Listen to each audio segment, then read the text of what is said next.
कि सिखिज्म के 10 गुरुओं की तस्वीर बनाने का ख्याल ਤੁਹਾਨੂੰ ਕਿੱਦਾਂ ਆਇਆ ਤੇ ਕਿਉਂ ਆਇਆ? ਸਰਹੱਦਾਂ ਫਤਿਹ ਕਰਨੀ ਹੋਣ ਤੇ ਦੂਜੇ ਦਾ ਖੂਨ ਪਾਇਆ ਜਾਂਦਾ ਹੈ ਤੇ ਜਦੋਂ ਦਿਲ ਫਤਿਹ ਕਰਨੇ ਹੋਣ ਤੇ ਆਪਣਾ ਖੂਨ ਪਾਇਆ ਜਾਂਦਾ ਹੈ। ਵਾਹ। ਤੇ ਮੈਂ ਵੀ ਆਪਣਾ ਖੂਨ ਬਹਾ ਕੇ ਦਿਲ ਜਿੱਤਣ ਦੀ ਕੋਸ਼ਿਸ਼ ਕੀਤੀ ਹੈ। ਦੇਖੋ ਕਿੱਥੇ ਤੱਕ ਕਾਮਯਾਬ ਹੋਣਾ।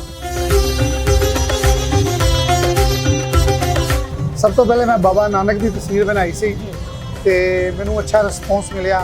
ਮੇਰੇ ਆਪਣੇ ਲੋਕਾਂ ਨੇ, ਹਲੇ ਤੇ ਸਿੱਖ ਭਾਈਆਂ ਨੇ ਵੇਖਿਆ ਨਹੀਂ ਸੀ, ਆਪਣੇ ਲੋਕਾਂ ਨੇ ਇੰਨਾ ਰਿਸਪੌਂਸ ਦਿੱਤਾ ਕਿ ਮੈਂ ਖੁਸ਼ੀ ਦੇ ਨਾਲ ਬਾਕੀ 10 ਗੁਰੂਆਂ ਦੀ ਵੀ ਪੋਰਟਰੇਟ ਬਣਾਈ। ਪਹਿਲੇ ਇੱਕ ਪੋਰਟਰੇਟ ਐਸਾ ਸੀ ਜਿਹਦੇ ਤੇ 40-50 ਸਿੰਜ ਮੇਰੇ ਵੈਨ ਦੇ ਨਾਲ ਕਰਦਾ ਸੀ। ਮੈਂ ਵੇਨ ਦੇ ਨਾਲ ਕਰਦਾ ਸੀ ਤਸਵੀਰਾਂ ਤੇ ਫੋਨ ਕਰਦਾ ਸੀ ਤੇ ਤਸਵੀਰ ਬਣਾਉਂਦਾ ਸੀ।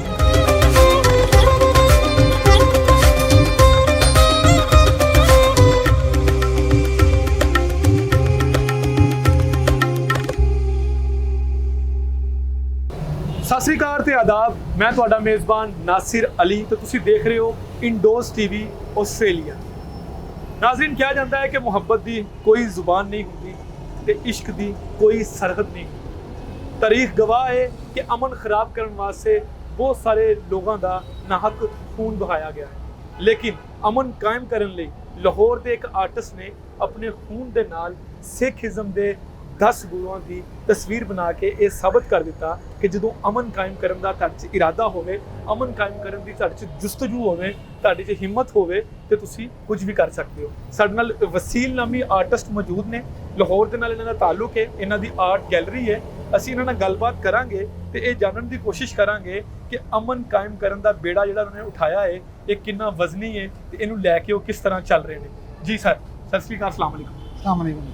ਕੀ ਹਾਲ ਚਾਲ ਹੈ? ਠੀਕ ਠਾਕ? ਅਲਹਮਦੁਲਿਲਾ। ਸਭ ਤੋਂ ਪਹਿਲਾਂ ਤੁਸੀਂ ਮੈਨੂੰ ਇਹ ਦੱਸੋ ਕਿ ਸਿੱਖੀਜ਼ਮ ਦੇ 10 ਗੁਰੂਆਂ ਦੀ ਤਸਵੀਰ ਬਣਾਉਣ ਦਾ ਖਿਆਲ ਤੁਹਾਨੂੰ ਕਿੱਦਾਂ ਆਇਆ ਤੇ ਕਿਉਂ ਆਇਆ? ਤੁਹਾਨੂੰ ਪਤਾ ਹੈ ਕਿ ਬਰੇ ਸਗੀਰ ਪਾਕੋ ਹਿੰਦ ਦੇ ਵਿੱਚ ਲੋਕ ਆਪਣੀ ਮੁਹੱਬਤ ਦਾ ਇਜ਼ਹਾਰ ਖੂਨ ਨਾਲ ਖਤ ਲਿਖ ਕੇ ਕਰਦੇ ਸੀ। ਮੈਂ 2 ਕਦਮ ਅੱਗੇ ਵੱਧ ਕੇ ਤੇ ਖੂਨ ਦੇ ਨਾਲ ਇਹ ਤਸਵੀਰਾਂ ਪੋਰਟਰੇਟ ਬਣਾਈਆਂ ਨੇ, ਆਪਣੀ ਮੁਹੱਬਤ ਅਕੀਦਤ ਦਾ ਇਜ਼ਹਾਰ ਕੀਤਾ ਬਾਬਾ ਨਾਨਕ ਔਰ 10 ਗੁਰੂਆਂ ਦੇ ਨਾਲ। ਲੋਕੀ ਕਹਿੰਦੇ ਨੇ ਕਿ ਸਿਆਣੇ ਕਹਿੰਦੇ ਨੇ ਕਿ ਜਦੋਂ ਸਰਹੱਦਾਂ ਫਤਿਹ ਕਰਨੀ ਹੋਣ ਤੇ ਦੂਜੇ ਦਾ ਖੂਨ ਪਾਇਆ ਜਾਂਦਾ ਹੈ ਤੇ ਜਦੋਂ ਦਿਲ ਫਤਿਹ ਕਰਨੇ ਹੋਣ ਤੇ ਆਪਣਾ ਖੂਨ ਪਾਇਆ ਜਾਂਦਾ ਹੈ। ਤੇ ਮੈਂ ਵੀ ਆਪਣਾ ਖੂਨ ਬਹਾ ਕੇ ਦਿਲ ਜਿੱਤਣ ਦੀ ਕੋਸ਼ਿਸ਼ ਕੀਤੀ ਹੈ। ਦੇਖੋ ਕਿੱਥੇ ਤੱਕ ਕਾਮਯਾਬ ਹੋਣਾ।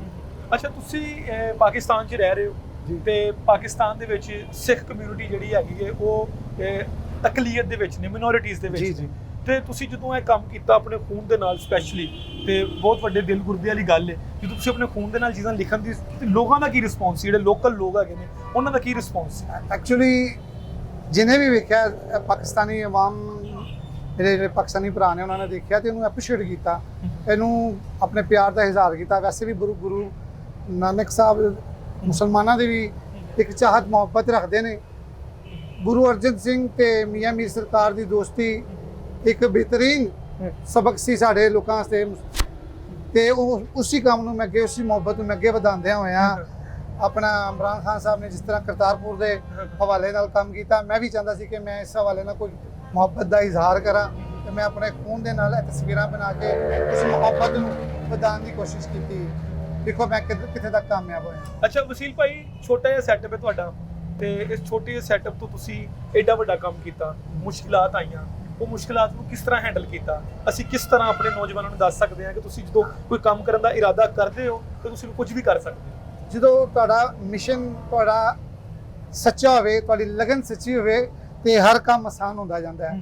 ਇਸ ਤੋਂ ਪਹਿਲੇ ਪਾਕਿਸਤਾਨ ਦੇ ਵਿੱਚ ਕਿਸੇ ਬੰਦੇ ਨੇ ਖੂਨ ਦੇ ਨਾਲ ਤਸਵੀਰਾਂ ਨਹੀਂ ਬਣਾਈਆਂ। ਮੈਂ ਵਾਹਿਦ ਬੰਦਾ ਸੀ ਜਿਹਨੇ ਖੂਨ ਦੇ ਨਾਲ ਤਸਵੀਰਾਂ ਬਣਾਈਆਂ ਔਰ ਮੈਂ ਕਹਿੰਦੇ ਨਾ ਆਪਣਾ ਖੂਨ ਪਸੀਨਾ ਕੰਮ ਦੇ ਵਿੱਚ, ਮੈਂ ਆਪਣੇ ਕੰਮ ਵਿੱਚ ਆਪਣਾ ਪਸੀਨਾ ਤੇ ਬਹਾਇਆ, ਆਪਣਾ ਖੂਨ ਵੀ ਬਹਾਇਆ।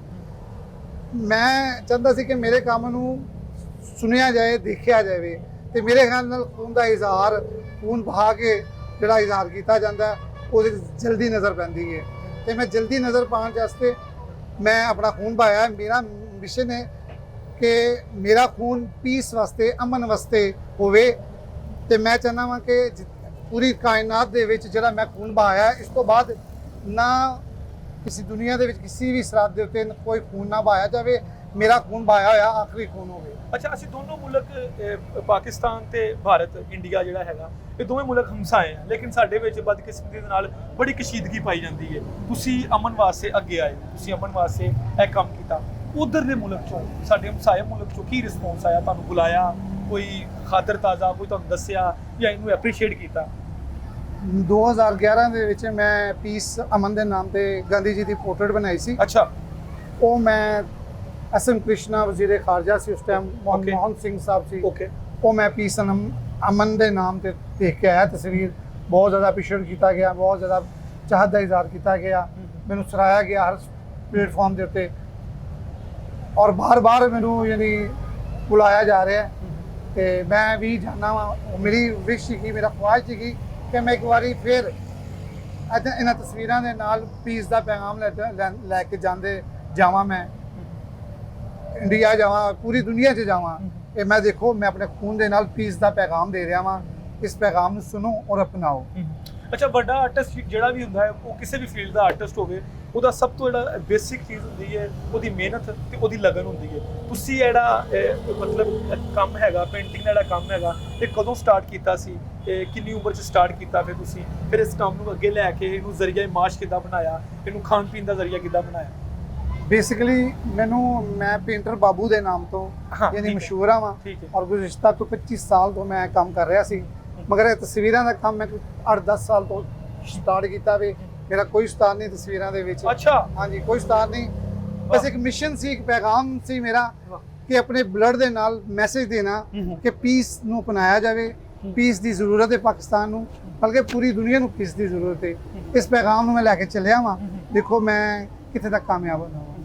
ਅੱਛਾ, ਤੁਸੀਂ ਦੱਸ ਰਹੇ ਹੋ ਕਿ ਤੁਹਾਡਾ ਉਸਤਾਦ ਕੋਈ ਨਹੀਂ ਸੀ, ਤੇ ਫਿਰ ਵੀ ਤੁਸੀਂ ਇੰਨੀਆਂ ਸ਼ਾਨਦਾਰ ਪੇਂਟਿੰਗਸ ਬਣਾ ਰਹੇ ਹੋ, ਇੰਨਾ ਸ਼ਾਨਦਾਰ ਕੰਮ ਕਰ ਰਹੇ ਹੋ। ਅੱਛਾ, ਤੁਸੀਂ ਬਾਬਾ ਨਾਨਕ ਨੂੰ ਸਭ ਜਾਣਦੇ ਨੇ, ਫਿਰ ਤੁਸੀਂ ਬਾਕੀ ਜਿਹੜੇ 10 ਗੁਰੂ ਸੀ, ਇਹਨਾਂ ਨੂੰ ਸੋਚ ਕੇ ਲਿਖਣ ਦਾ ਖਿਆਲ ਕਿੱਦਾਂ ਆਇਆ ਕਿ ਮੈਂ ਜਿਹੜੇ 10 ਗੁਰੂ ਹੈਗੇ ਨੇ, ਕਿਉਂਕਿ ਸਿੱਖੀਜ਼ਮ ਦੇ ਵਿੱਚ ਜਿਹੜੇ 10 ਗੁਰੂ ਨੇ, ਉਹਨਾਂ ਦੀ ਬੜੀ ਕੰਟਰੀਬਿਊਸ਼ਨ ਹੈਗੀ ਹੈ, ਉਹਨਾਂ ਦੀ ਬੜੀ ਖਿਦਮਤ ਹੈਗੀਆਂ ਨੇ। ਤੁਹਾਨੂੰ ਇਹ ਖਿਆਲ ਕਿਸ ਤਰ੍ਹਾਂ ਆਇਆ? ਇਹ ਕਿਸੇ ਨੇ ਦੱਸਿਆ ਜਾਂ ਖੁਦ ਹੀ ਤੁਸੀਂ ਸੋਚਿਆ ਕਿ ਮੈਂ ਜਿਹੜੇ ਨੇ ਉਹ 10 ਗੁਰੂ ਜਿਹੜੇ ਹੈਗੇ ਨੇ ਸਿੱਖੀਜ਼ਮ ਦੇ ਮੇਨ, ਉਹਨਾਂ ਨੂੰ ਪਕੜ ਕੇ ਲਿਖਣਾ? ਸਭ ਤੋਂ ਪਹਿਲੇ ਮੈਂ ਬਾਬਾ ਨਾਨਕ ਦੀ ਤਸਵੀਰ ਬਣਾਈ ਸੀ ਤੇ ਮੈਨੂੰ ਅੱਛਾ ਰਿਸਪੌਂਸ ਮਿਲਿਆ। ਅੱਛਾ, ਮੇਰੇ ਆਪਣੇ ਲੋਕਾਂ ਨੇ, ਹਲੇ ਤੇ ਸਿੱਖ ਭਾਈਆਂ ਨੇ ਵੇਖਿਆ ਹੀ ਨਹੀਂ ਸੀ, ਆਪਣੇ ਲੋਕਾਂ ਨੇ ਇੰਨਾ ਰਿਸਪੌਂਸ ਦਿੱਤਾ ਕਿ ਮੈਂ ਖੁਸ਼ੀ ਦੇ ਨਾਲ ਬਾਕੀ 10 ਗੁਰੂਆਂ ਦੀ ਵੀ ਪੋਰਟਰੇਟ ਬਣਾਈ।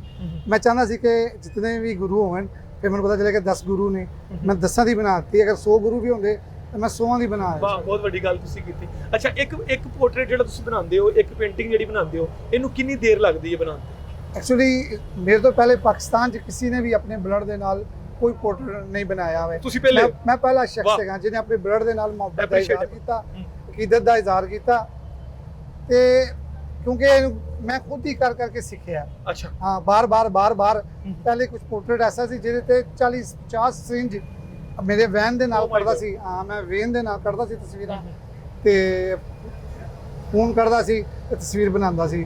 ਫਿਰ ਰਫਤਾ ਉਹਦੀ ਕਲਰ ਸਕੀਮ, ਜੋ ਵੀ ਇਹਦੇ ਮਾਮਲਾ ਸੀ, ਲਾਈਟ ਐਂਡ ਡਾਰਕ ਹੋ ਗਿਆ, ਔਰ ਡਰਾਇੰਗ ਸੀ, ਉਹ ਸਾਰੀ ਫਿਰ ਮੈਂ ਆਸਤੇ ਸਿੱਖੀ ਵੀ ਤਕਰੀਬਨ। ਜਿਵੇਂ ਬਣਾਉਂਦਾ ਗਿਆ ਉਵੇਂ ਮੈਂ ਸਿੱਖਦਾ ਵੀ ਗਿਆ। ਅੱਛਾ, ਫੈਮਿਲੀ ਕਾਫੀ ਇਨਵੋਲਵ ਹੁੰਦੀ ਹੈ, ਫੈਮਿਲੀ ਤੇ ਕਾਫੀ ਇਮੋਸ਼ਨ ਅਟੈਚ ਹੁੰਦੇ ਨੇ। ਮਤਲਬ ਤੁਸੀਂ ਆਖਰ ਕਿਸੇ ਦੇ ਬੇਟੇ ਵੀ ਹੋ, ਕਿਸੇ ਦੇ ਹਸਬੈਂਡ ਵੀ ਹੋ, ਤੇ ਕਿਸੇ ਦੇ ਬਾਪ ਵੀ ਹੋ। ਤੇ ਜਦੋਂ ਤੁਸੀਂ ਇਹ ਕੰਮ ਸ਼ੁਰੂ ਕੀਤਾ, ਤੁਸੀਂ ਦੱਸ ਰਹੇ 70-80 ਸਰਿੰਜਾਂ ਜਦੋਂ ਤੁਸੀਂ ਲਾਉਣੀਆਂ ਤੇ ਉਹ ਕੱਢਣਾ ਖੂਨ, ਤੇ ਉਹਨਾਂ ਦਾ ਕੀ ਰਿਸਪੌਂਸ ਸੀ?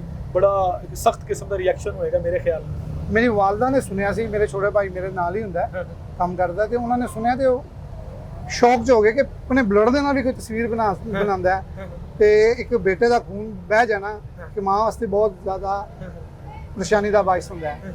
ਮਗਰ ਮੈਂ ਜਦੋਂ ਆਪਣਾ ਪੈਗਾਮ ਦੱਸਿਆ ਆਪਣੀ ਵਾਲਦਾ ਨੂੰ, ਆਪਣੀ ਮਦਰ ਨੂੰ, ਤੇ ਉਹਨਾਂ ਨੇ ਵੀ ਮੈਨੂੰ ਐਪਰੀਸ਼ੀਏਟ ਕੀਤਾ। ਬਲਕਿ ਮੈਨੂੰ ਉਹਨਾਂ ਨੇ ਕਿਹਾ ਕਿ ਅਗਰ ਆਪਣੀ ਜਾਨ ਵੀ ਜਾਂਦੀ ਹੈ ਅੱਛੇ ਮਿਸ਼ਨ ਵਾਸਤੇ ਤੇ ਤਰਬੀਅਤ ਦੱਸ। ਹਾਂਜੀ, ਬਿਲਕੁਲ। ਤੇ ਅੱਛਾ, ਤੁਸੀਂ ਅਗਲਾ ਮਿਸ਼ਨ ਕੀ ਹੈ? ਹਰ ਆਰਟਿਸਟ ਦਾ ਕੋਈ ਨਾ ਕੋਈ ਮਿਸ਼ਨ ਹੁੰਦਾ ਹੈ, ਉਹ ਆਪਣੇ ਗੋਲ ਸੈੱਟ ਕਰਦਾ ਹੈ ਕਿ ਮੈਂ ਇਸ ਤਰ੍ਹਾਂ ਚੱਲਣਾ, ਇਸ ਤਰ੍ਹਾਂ ਚੱਲਣਾ। ਤੁਹਾਡਾ ਅਗਲਾ ਮਿਸ਼ਨ ਕੀ? ਤਸਵੀਰਾਂ ਤੇ ਮੈਂ ਬਣਾ ਛੱਡੀਆਂ ਨੇ 10। ਹੁਣ ਮੈਂ ਚਾਹੁੰਦਾ ਹਾਂ ਕਿ ਇਸ ਪੈਗਾਮ ਨੂੰ, ਪੀਸ ਦੇ ਪੈਗਾਮ ਨੂੰ ਪੂਰੀ ਦੁਨੀਆ 'ਚ ਲੈ ਕੇ ਜਾਵਾਂ।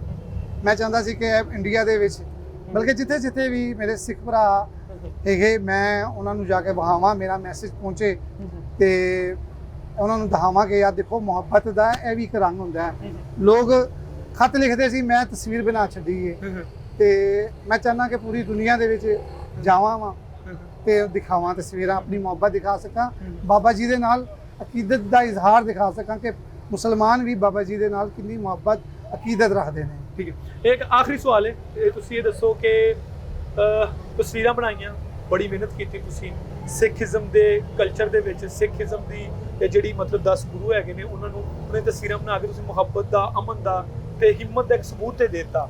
ਅੱਛਾ, ਹੁਣ ਤੁਸੀਂ ਇਹ ਦੱਸੋ ਕਿ ਤੁਸੀਂ ਜਿਹੜੀ ਸਾਡੀ ਆਉਣ ਵਾਲੀ ਨਸਲ ਹੈ, ਜਿਹੜੇ ਸਾਡੇ ਯੰਗਸਟਰ ਨੇ ਦੋਨਾਂ ਮੁਲਕਾਂ ਦੇ ਵਿੱਚ, ਉਹਨਾਂ ਨੂੰ ਕੀ ਪੈਗਾਮ ਦੇਵੋਗੇ ਇਸ ਪਲੇਟਫਾਰਮ ਦੇ ਜ਼ਰੀਏ, ਕਿਉਂਕਿ ਤੁਸੀਂ ਆਰਟਿਸਟ ਹੋ, ਜਿਹੜਾ ਆਰਟਿਸਟ ਹੁੰਦਾ ਹੈ ਉਹ ਮੁਆਸ਼ਰੇ ਦਾ ਸਰਜਨ ਹੁੰਦਾ ਹੈ।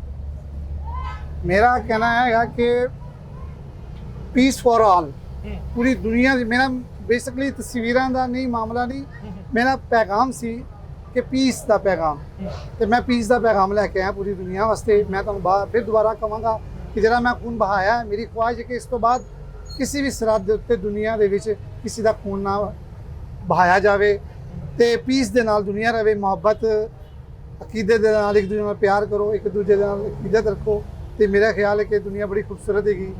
ਮੇਰਾ ਇੱਕ ਪੈਗਾਮ ਹੈ ਤੇ ਇਸ ਦੁਨੀਆ ਨੂੰ ਇੰਜੋਏ ਕਰੋ ਤੇ ਜ਼ਿੰਦਗੀ ਇੱਕ ਵਾਰ ਮਿਲਦੀ ਹੈ, ਮੇਰਾ ਕਹਿਣਾ ਹੈ। ਵਾਹ, ਅੱਛਾ, ਟਿਪੀਕਲੀ ਤੁਹਾਡੀ ਆਵਾਜ਼ ਟਿਪੀਕਲੀ ਲੋਰੀਏ ਵਾਲੀ ਹੈ। ਲੋਰੇ ਦੇ ਕਿੰਨਾ ਅਰਸਾ ਹੋ ਗਿਆ ਤੁਹਾਨੂੰ? ਸਾਰੀ ਜ਼ਿੰਦਗੀ ਇੱਥੇ ਹੀ ਜੰਪਲ ਇੱਥੇ ਹੀ। ਹਾਂਜੀ, ਠੀਕ ਹੈ, ਬਹੁਤ ਸ਼ੁਕਰੀਆ, ਤੁਸੀਂ ਆਪਣਾ ਕੀਮਤੀ ਵਕਤ ਦਿੱਤਾ, ਬਲਕਿ ਸਾਨੂੰ ਜਿਹੜਾ ਵਾ ਉਹ ਤੁਸੀਂ ਇਹ ਫੈਜ਼ ਬਖਸ਼ਿਆ ਕਿ ਅਸੀਂ ਆਏ ਤੇ ਅਸੀਂ ਤੁਹਾਡੇ ਸ਼ਾਹਕਾਰ, ਮੈਂ ਇਹਨਾਂ ਨੂੰ ਸ਼ਾਹਕਾਰ ਨਹੀਂ ਬਲਕਿ ਕਹਾਂਗਾ, ਇਹਨਾਂ ਨੂੰ ਮੈਂ ਕਹਾਂਗਾ ਕਿ ਇਹ ਮਤਲਬ ਉਹ ਚੀਜ਼ਾਂ ਨੇ ਜਿਹੜੀਆਂ ਆਮ ਇਨਸਾਨ, ਇਹ ਖੁਦਾ ਤਰਫੋਂ ਹੀ ਹੈ, ਇਹ ਖਾਲਕ ਤਰਫੋਂ ਹੀ ਹੈ, ਉਹਦੀ ਤਖਲੀਕ ਹੀ ਹੈ ਕਿ ਉਹਨੇ ਤੁਹਾਨੂੰ ਇਹ ਚੀਜ਼ਾਂ ਅਤਾ ਕੀਤੀਆਂ। ਤੇ ਮੈਂ ਨਾਜ਼ਰੀਨ ਇਸ ਜੁਮਲੇ ਦੇ ਨਾਲ ਪ੍ਰੋਗਰਾਮ ਲਹਿੰਦੇ ਪੰਜਾਬ ਦੇ ਰੰਗ ਦਾ ਇਖਤਤਾਮ ਚਾਹਾਂਗਾ। ਉਹਨਾਂ ਨੇ ਕਿਹਾ ਕਿ ਜ਼ਿੰਦਗੀ ਬਹੁਤ ਖੂਬਸੂਰਤ ਹੈ ਤੇ ਇਹਨੂੰ ਇੰਜੋਏ ਕਰਨਾ ਚਾਹੀਦਾ ਹੈ, ਤੇ ਅਮਨ ਦਾ ਪੈਗਾਮ ਵਾਸਤੇ ਅਗਰ ਹਰ ਇਨਸਾਨ ਦੀ ਇਹ ਸੋਚ ਹੋ ਜਾਏ ਤੇ ਮੇਰੇ ਖਿਆਲ ਨਾਲ ਇਸ ਕੁਰਾ ਅਰਜ਼ ਤੇ, ਇਸ ਜ਼ਮੀਨ ਤੇ, ਇਸ ਧਰਤੀ ਤੇ ਇੱਕ ਵੀ ਖੂਨ ਨਾ ਵਹੇ, ਇੱਕ ਵੀ ਕਤਲ ਨਾ ਹੋਵੇ, ਕੁਝ ਵੀ ਨਾ ਹੋਵੇ। ਅਮਨ ਦਾ ਇੱਕ ਬਿਹਤਰੀਨ ਸ਼ਾਹਕਾਰ ਜਾਂ ਅਮਨ ਦਾ ਇੱਕ ਬਿਹਤਰੀਨ ਨਮੂਨਾ ਇਹ ਤੁਸੀਂ ਸਾਡੇ ਸਾਹਮਣੇ ਦੇਖ ਸਕਦੇ ਹੋ, ਵਸੀਲ ਬਾਬੂ ਭੇਂਟਲ ਸਾਹਿਬ। ਦੁਆਵਾਂ 'ਚ ਯਾਦ ਰੱਖਿਓ, ਪ੍ਰੋਗਰਾਮ ਲਹਿੰਦੇ ਪੰਜਾਬ ਦੇ ਰੰਗ ਵਿੱਚ ਅਸੀਂ ਅਗਲੇ ਪ੍ਰੋਗਰਾਮ ਦੇ ਵਿੱਚ ਵੀ ਕਿਸੇ ਐਸੀ ਸ਼ਖਸੀਅਤ ਦੇ ਜ਼ਰੂਰ ਮਹਿਮਾਨ ਬਣਾਂਗੇ।